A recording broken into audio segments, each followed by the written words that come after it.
Hello magical hands and welcome to another sewing tutorial. If it's your first time, thank you for stopping by, and if you're a returning subscriber, thank you for coming back. As you can already tell from the thumbnail, this is the result of this tutorial you're about to watch. Without any further ado, let's get into the video of today proper. So I folded my pattern paper into two and cut it so I can use it for both the front and back piece. Right on the top part, I just ruled out a line to indicate that to be my starting point. So now I'll mark my shoulder measurement divided by 2, and right at that point there, I'll mark downwards 1 inch for my shoulder slope. And then right on that starting point again, I'll mark 3.5 inches, which is going to be for the neck width that I'll be using. And then I'll mark 3.5 inches for the neck depth. So I'll connect those 2 points together with a curve. That's going to be the neckline. And now I'm going to mark from that neck width to meet the shoulder width that I have right there. So after connecting those 2 points together, from that shoulder measurement, I'll mark downwards my round armhole measurement divided by 2. I'll connect a straight line there and extend it to the right side. Now I'll mark from my shoulder to my bust point, which is 11. Still there, I will still mark from my shoulder to my under bust, which is 14. I'll also proceed to mark from my shoulder to my half length or my waistline, which is 18. And then for the full length of the blouse, I decided to use 22 inches. So I'll just make straight lines across this basic bodice point here. Now if you're a beginner and you don't know how to take your measurements, there is a video you need to watch before watching this one, which will be linked in the comment section. So now I'll go ahead to find out the armhole curve. And first of all, find the midpoint of that armhole line. Right at that midpoint, I'll mark inwards 1/2 inch and I'll connect as seen, just making sure that your ruler is touching those basic points. And in one swipe, you will get your armhole curve. I'll just go ahead with my ruler to deepen out the neckline and as well as to define the shoulder line. So now I'm going to take my dart, and in order to get my dart, I will take my nipple to nipple measurement and I'll divide it by 2. So I'll mark it on the bust point line as seen and also on the full length, and I'll connect a straight line on those 2 points. Right at the under bust line, I'm going to mark 1/2 inch apart from the left side. Just as seen, I'll mark only 1/2 inch apart, and then on the right side I'm going to mark exactly 1 inch apart. Now I'm going to connect it in a slanted form to meet the bust point and to meet the full length, and I'll do the same thing to the other side as well.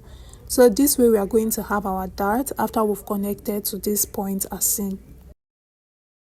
Now we'll proceed to taking our round bodice measurements. On the bust point line, I'll take my round bust and divide it by 4, and I'll mark it right there. On the under bust line, I'll take my round under bust measurement divided by 4. After marking it, I make sure to replace what I have in that dart area there. And then I'll do the same thing to the waistline. Take your round waist measurement, divide by 4 and apply. And then for the full length, which is my upper hip, I will take the measurements that I have around my upper hip measurement and I'll mark it right there.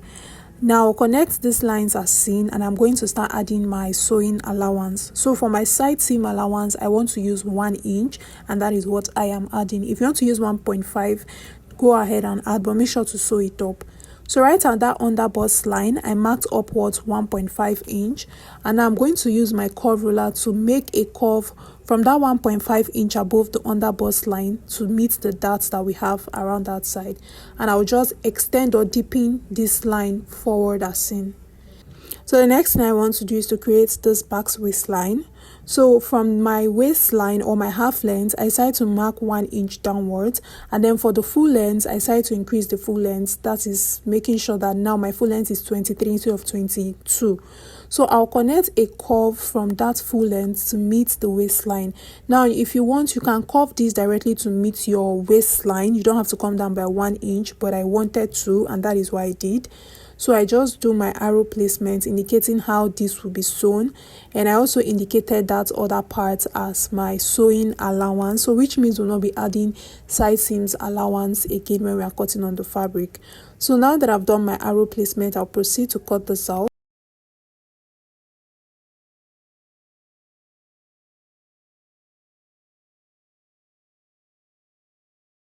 So now you will see that for the top part, I did not cut out the darts, and because of that, it made the top part to be longer than the lower bodice. Just leave it like that, and let's move to the back piece. So the first thing I will do on the back piece is to mark my zip allowance, of which I'm going to use 1.5 inch. Now for this back piece, you have to take notes because I'm going to show you guys how to properly erase zip bulging. Now I'm going to connect the 1.5 inch that I marked for my zip allowance. I'm going to make a straight line there, and then from this zip allowance I'm going to start marking my round bodice measurements. Now on the top part, I'll go ahead and mark my shoulder measurement divided by 2. This is basically what we did with the front piece, but I'll just go over it again. So at that point, I'll still come down by 1 inch for the shoulder slope. Now I'll mark my neck width, which I'm using 3.5 inches, but for the neck depth, I'm going to use 1.5 inch so that it is not as deep as that of the front piece. So now I'll connect those 2 points together, and I'll also connect from that neck width to meet the shoulder measurements that I dotted there. Now we are going to proceed to marking our armhole measurement. So from that shoulder width there, we are going to mark our round armhole measurement divided by 2. We'll connect a straight line downwards and we'll extend it forward to the right side. We are going to find the midpoint of that armhole line, which is 8 inches divided by 2. Another midpoint, you just do a dot and connect from that curve to meet the base.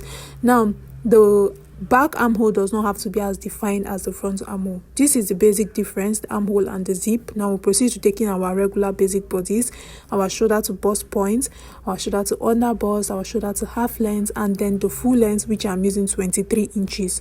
I'll proceed to make straight lines across this point, and we have the basic bodice of our back piece drafted out. The next thing I'm going to take is my dart, and I'll make sure to take it from the zip allowance inwards. I marked 4 inches for my dart on the bust point line and also on the full length. I'll connect those 2 points with a straight line. Now the dart focus is going to be the waistline and not the under bust for the back piece. So I took 1/2 inch from both sides, and I'll connect it in a slanted form to meet the bust point, and I'll also connect it in a slanted form to meet the full length. This way we have the dart of our blouse. And now we can go ahead and start taking our round bodice measurement same way we did to the front piece. So when you take your round bust measurement, divide by 4, you just connect it to your armhole line. On the under bust line, take your round under bust measurement, divide by 4, and make sure to replace that measurement. Likewise, we do the same thing to the waistline and also to the full length. So I'll go ahead and connect these lines together with a straight line, and I'll proceed to add my 1 inch sewing allowance, which is same thing we did to the front piece. So I'll go ahead and cut this out so I don't confuse us with a lot of paper around us. So now the next thing I'm going to do is remove that zip bulge, and in order to remove it, right at that waistline, which is also the half length, I'm going to mark 1/2 inch apart from the main line. Okay, from the waistline, that's main line there, we're going to mark 1/2 inch apart, and we are going to connect in a slanted form like we are taking a dart. Okay, just towards that zip side. From the center back, you mark it inwards to the side seam. So I've noticed that no matter how much you contour your dress, right, you cannot remove zip bulging totally, because zip bulge is excess fabric on the back piece. And ever since I started doing this method, I saw it on a PDF on Pinterest, and trust me, it changed the game for me. Ever since I started doing this method for my clients, I noticed that you totally remove the zip bulge thing. So what I did was to just close it up. Instead of cutting it out, I just folded it up, and then I used my tape to hold it down. So this is exactly the first step to remove zip bulging. First, before contouring your zip line, this is the first step. So now that we've done that, we're going to proceed to taking the back waistline and the rest. So now I'm just going to deepen this line. That is the under bust line, because that is where the under bust corset started for the front piece. And then from my waistline, I still came down by the same 1 inch that I came down by for the front piece. This is just to get the curve, that's back waistline. It's not exactly a back waistline because it's not a sharp V, it's a bit curved, and I think I've forgotten the name of what it's called, but I guess you understand what I'm saying. And then I'll just connect it to meet the full length there, which is 23 inches. For the front piece, I only came down by 1 inch because the front piece was initially 22 inches. And as I came down by 1 inch, it became 23 inches. But here I already marked 23 inches. So I'll just go ahead and do the curve. Now I'll go ahead and do my arrow placements, and I'll go ahead and cut it out.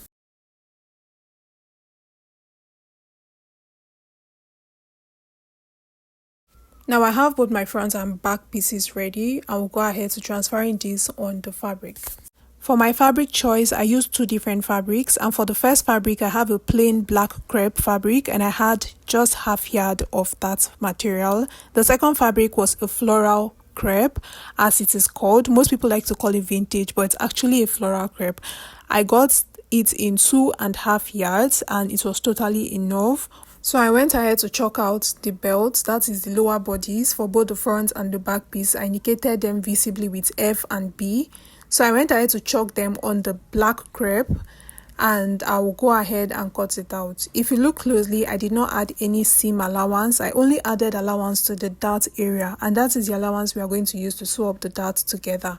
Also, I added allowance to the top part and also to the base, so that I can use it to join the top part of the blouse and to join the lower part of the blouse. So I also cut out my lining piece using the same fabric, using the same crepe fabric. I mentioned earlier that my floral crepe is 2.5 yards. So what I did was to cut out the half yard. I'll use it to cut out the top bodice of my blouse. So I'll fold it into two just as seen, and I'll place my front piece on this. I'll cut my front piece on fold. So just go ahead and cut this nice. I already have seam allowance, so the only allowance I'll be adding is to the shoulder line and also to the lower bodies.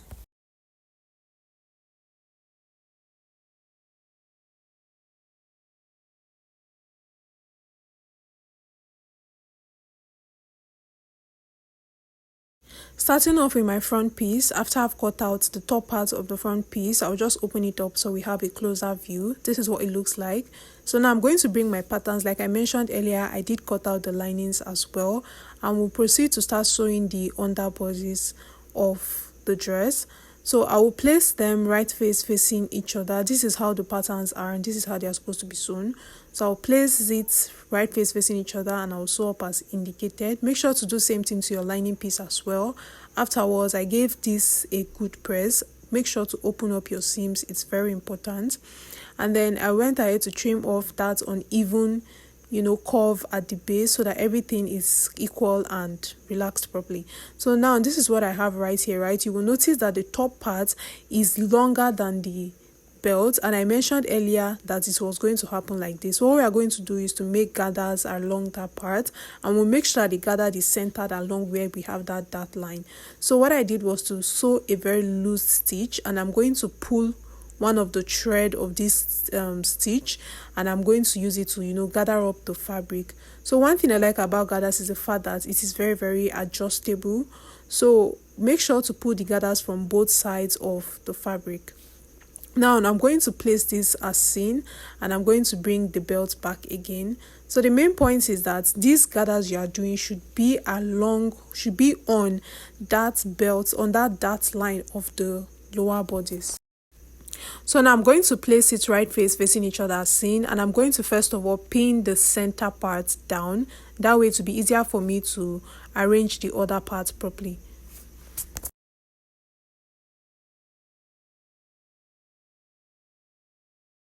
After sewing it together, now you are going to lose that gathered thread, the thread you used to gather it up. You are going to lose it, because if anything should pull this thread from inside, your whole dress is going to just gather up and it's going to look very somehow. And so it's important to always lose out your thread, the thread you use for the gathers. Always important to lose it out whenever you're done doing your gathers.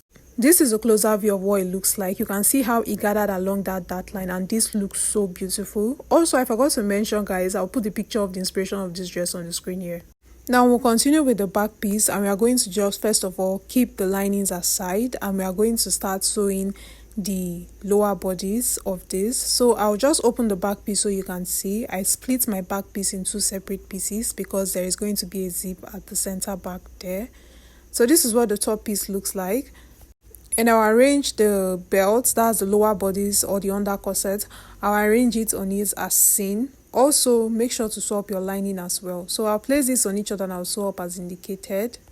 After sewing it up, this is what it looks like, and also this is what the lining pieces look like. I'll keep the lining pieces aside and I'll focus on this top part. So you'll see that the difference between the top piece and the lower piece is not much. But if the difference between yours is much, just go ahead and still do the same gathers thing that we did. But you see that mine, the difference is not much. And that's because the darts allowance we had at that top part was not very much. It was like very small, like 1/4 inch. So what I'm going to do is to just sew it up and just ignore the difference between them in size. And this is what it looks like after I was done sewing it up. So now I'll bring back my front piece and I took out this boning that I want to use. Now I want to fix bonings in the lining piece. That is because I want this to have like a very snatched effect.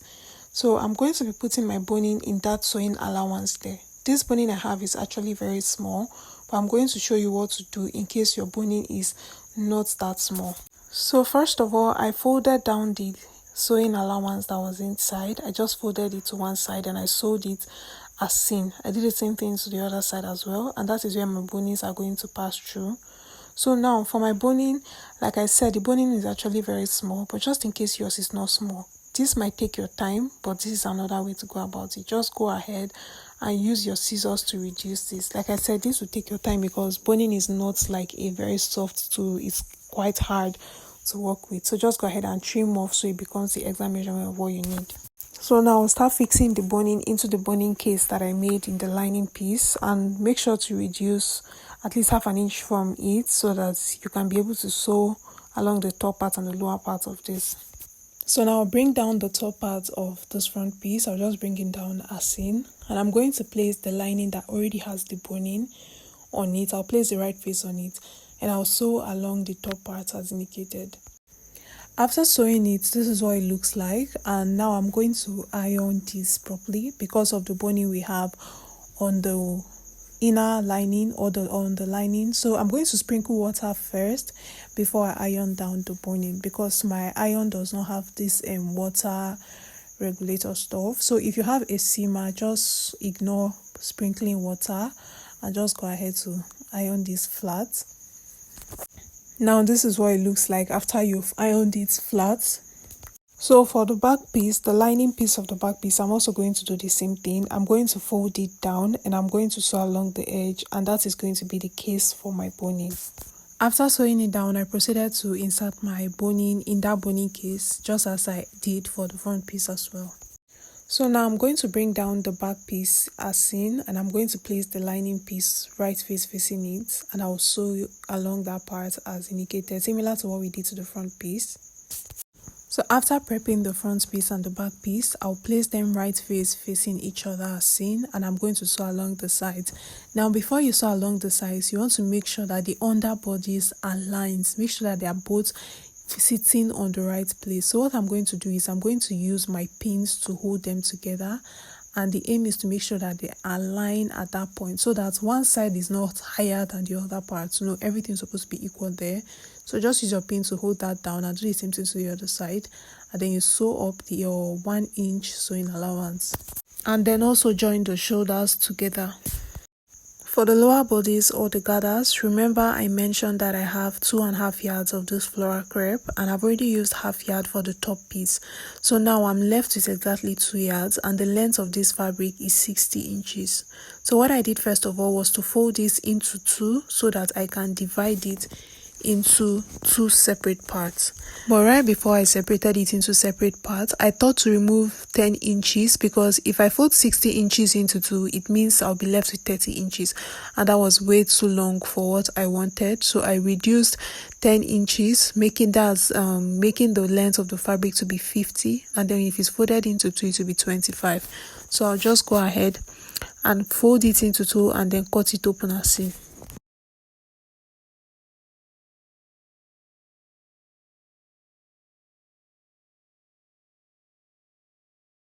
So now I'm going to join the fabrics at the edge just as seen. I'll place them together and join it so that the fabric will be very, very, very wide. It will be plenty and enough to give me the gathers I want.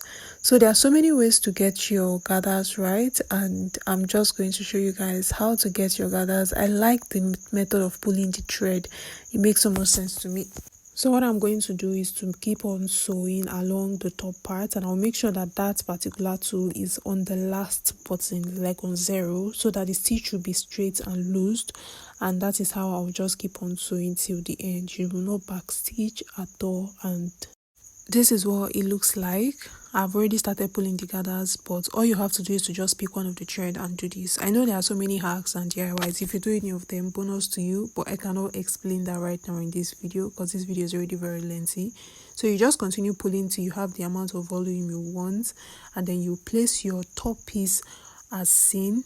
Now you're going to just place it right face facing it, and you're going to start sewing from the ends, okay?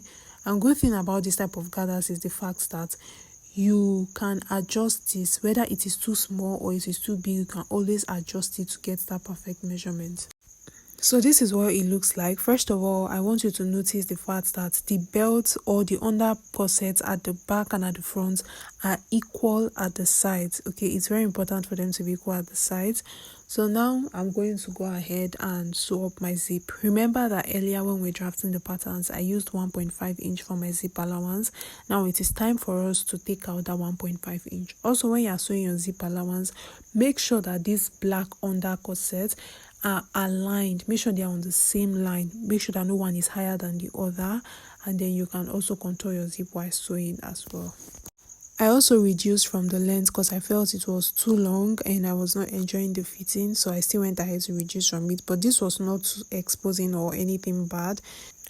So now for the neckline, I'm going to finish it up with a bias. I'm going to finish the neckline with a bias. So I place the bias right face facing the main fabric along the neckline, and I'm going to sew 1/2 inch all through as seen. So after sewing it up, this is what it looks like. I'm going to now flip it over. I'm going to, fold 1/4 inch inwards and fold another 1/2 inch, and then I'll sew it inside. And this is what it looks like after I've sewn it up as indicated. So at this point, I tried on the dress, and you guys can see how beautiful it looks. You will see that there is no zip bulge. This is something I have struggled with for a long time. I'm so glad I finally found a solution. And this is what it looks like. Remember, it was my exact measurements I used, and I didn't want that because I had, there's a boning inside. It should hold me very firm. So what I'm going to do is to slim this up, and I don't want to slim it from the zip. I mean, it takes a lot to fix a zip. The last thing I want to do is to reduce it from the zip. So I'll show you guys how to reduce it from the side to have that very snatched effect. So what I did was to lose the side seams and to lose the gathers. So I'm going to slim it. After slimming, I'll now redo the gathers along that part and join it back. So this is what I have here. So in order to get my sleeve, I'll be doing this lazy method that I do every time. I folded my sleeve and I made sure that the folded side, which is my shoulder, is facing the folded side of the sleeve as seen.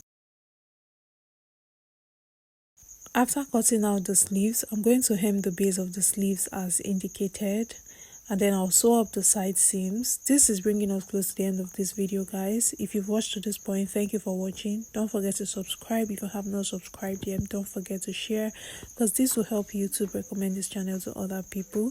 So now you can see that the fitting is much more better and snatched, and this was exactly what I was going for. See you in my next video, guys. Bye.